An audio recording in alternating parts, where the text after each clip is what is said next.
Hello दोस्तों, मेरा नाम बालवीर सर है। आज मैं पढ़ाएंगे समतल दर्पण का प्रयोग, उत्तल दर्पण का प्रयोग, अवतल दर्पण का प्रयोग, आवर्धन किसे कहते हैं, दर्पण का आवर्धन क्या है, उसके बारे में बारीकी से समझेंगे। आशा है कि आप सब स्वस्थ होंगे, खुशी होंगे, हमेशा रहो। अब पहली नंबर में क्या पढ़ेंगे, कर अवतल दर्पण का प्रयोग क्या है। तो अवतल दर्पण का प्रयोग पहला नंबर में तो हो सकता है कि दाढ़ी बनाने में इसका प्रयोग करते हैं। दूसरा नंबर में हो सकता है कि किसी वस्तु को बड़ा प्रतिबिंब बनाने में प्रयोग कर सकते हैं। तीसरा नंबर में हो सकता है कि डॉक्टर के द्वारा जो मशीन होती है उसको द्वारा कान, नाक, दांत इन्फेक्शन को, घावों को देखने के लिए प्रयोग करते हैं। अब कर रहा उत्तल दर्पण का प्रयोग।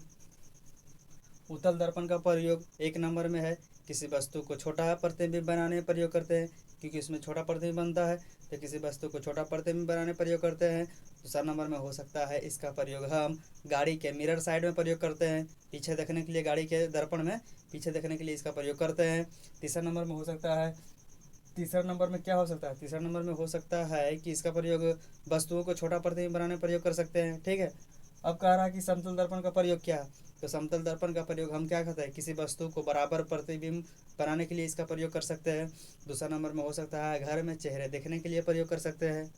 समतल दर्पण का प्रयोग क्या है, पहला नंबर में है समतल दर्पण का प्रयोग हम घर में चेहरे देखने के लिए प्रयोग कर सकते हैं। दूसरे नंबर में हो सकता है किसी वस्तु को बराबर प्रतिबिंब बनाने के लिए प्रयोग कर सकते हैं, क्योंकि समतल दर्पण ही है जैसा जिसमें वस्तु का प्रतिबिंब बराबर बनता है। अब कह रहा दर्पण का आवर्धन किसे कहते हैं। दर्पण का आवर्धन क्या है, तो वस्तु की प्रतिबिंब की ऊंचाई तथा वस्तु की ऊंचाई के अनुपात को क्या कहते हैं, उसे दर्पण का आवर्धन कहते हैं।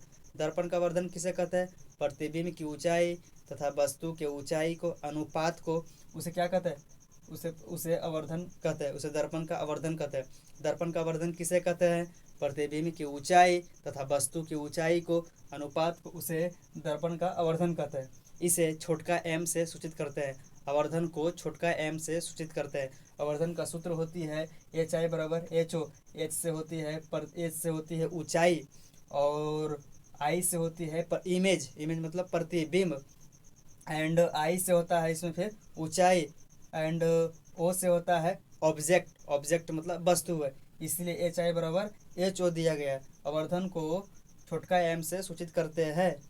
अब कह रहा कि अवतल दर्पण में आवर्धन v बटा यू होती है प्लस में, अवतल दर्पण में आवर्धन v बटा यू सूत्र होती है, अवतल दर्पण में आवर्धन v बटा यू सूत्र होती है, लेकिन उत्तल दर्पण में आवर्धन माइनस v बटा यू होती है, लेकिन उत्तल दर्पण में माइनस v बटा यू होती है। तो आशा है कि आपको समझ में आ गई होगी।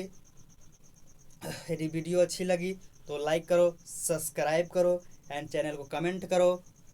इसलिए जय हिंद।